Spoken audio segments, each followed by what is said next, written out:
10 वर्ष कृषी मंत्री असताना सहकार क्षेत्रासाठी काय केलं, शेतकऱ्यांसाठी काय केलं, पवारांनी हिशोब द्यावा. अमित शहांचा शरद पवारांवर हल्लाबोल. अमित शहांवरील संस्कार कोल्हापूरचे वाटत नाहीत. शरद पवार यांचा थेट हल्ला. देशाच्या गृहमंत्र्यांनी तारतम्य ठेवून भाष्य करणं अपेक्षित.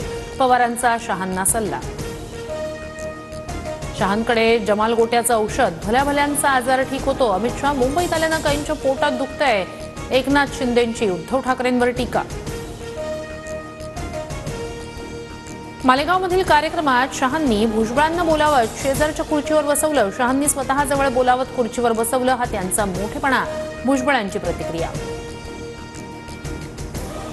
केंद्रीय गृहमंत्री अमित शहांकडून नाशिकमध्ये त्र्यंबकेश्वर मंदिरात दर्शन, तर शहा, शिंदे आणि अजित पवारांमध्ये बैठकीची शक्यता. स्थानिक स्वराज्य निवडणुका, पालकमंत्री वादावर चर्चा होणार. सूत्रांची माहिती.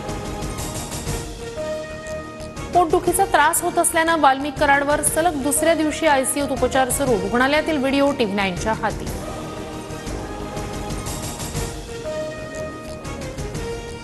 महादेव मुंडेंच्या हत्येदिवशी वाल्मिक कराडच्या मुलांचे तपास अधिकाऱ्यांना 150 कॉल. सुरेश धसांचा सुशील कराड आणि श्री कराडवर गंभीर आरोप. तपास परळी पोलिसांकडून काढून गुन्हे शाखेकडे देण्याची मागणी.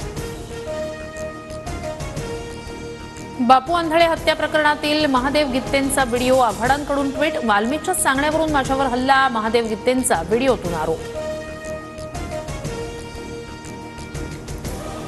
उद्धव ठाकरे बिंडूक राजकारणी. पवार आणि काँग्रेसनं साथ सोडल्यामुळे ठाकरेंकडे दुसरा पर्याय नाही. पालिका स्वबळावर लढण्याच्या ठाकरेंच्या निर्णयावर बावनकुळेंची टीका.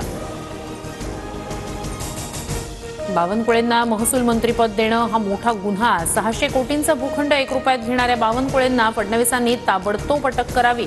ठाकरेंवरील टीकेनंतर संजय राऊत आक्रमक. उद्धव ठाकरेंचे महापालिका निवडणुकीसाठी स्वबळाचं सूतवाच. खात्री पटेल तेव्हा स्वबळाचं सांगतो, मात्र मनपा निवडणुकीत सूड उगवाच. उद्धव ठाकरेंचं कार्यकर्त्यांना आवाहन. पालिका निवडणुकीत स्वबळावर लढण्याचं ठाकरेंचं मत. ठाकरेंनी मत बोलून दाखवलं, पण टोकाची भूमिका घेतील असं वाटत नाही. शरद पवार यांची प्रतिक्रिया. आता सर्व जिल्हाधिकारी कार्यालयांमध्ये मुख्यमंत्री सहाय्यता निधी कक्ष. मुख्यमंत्री फडणवीसांच्या निर्देशानुसार निर्णय. वैद्यकीय मदतीसाठी स्वतंत्र ऑनलाईन प्रणाली. चुकीचा इतिहास प्रसारित होत असल्यास छावा सिनेमास मोठ्या पडद्यावर प्रसिद्ध होऊ देणार नाही. मिटकरींचा इशारा. तर दृष्ट्यावरून वादंग निर्माण करणं अयोग्य. कोल्हेंची प्रतिक्रिया. मराठा आरक्षणासाठी मनोज जरांगेंकडून पुन्हा उपोषणाचं हत्यार. जरांगे उद्यापासून आमरण उपोषणाला बसणार. तर संतोष देशमुखांची मुलगी वैभवी देशमुखकडून जरांगेंना उपोषण पुढे ढकलण्याची विनंती.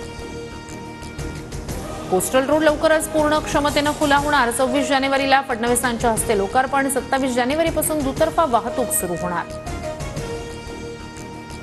एसटीच्या तिकीट दरात 14.95% वाढ होणार. राज्य परिवहन प्राधिकरणाच्या बैठकीत एसटीच्या तिकीट वाढीला मंजुरी. तर रिक्षा टॅक्सीचं किमान भाडे दरही 3 रुपये वाढणार. बॉलिवूड अभिनेत्री ममता कुलकर्णी आता श्री यमाई ममता नंदगिरी नावानं ओळखली जाणार. किन्नर आखाड्यात संन्यासाची दीक्षा घेत ममता कुलकर्णी महाकुंभमध्ये सहभागी. ट्रम्प यांच्या जन्मसिद्ध नागरिकत्व रद्द करण्याच्या निर्णयाला कोर्टाची स्थगिती. अनेक देशातील नागरिकांना दिलासा.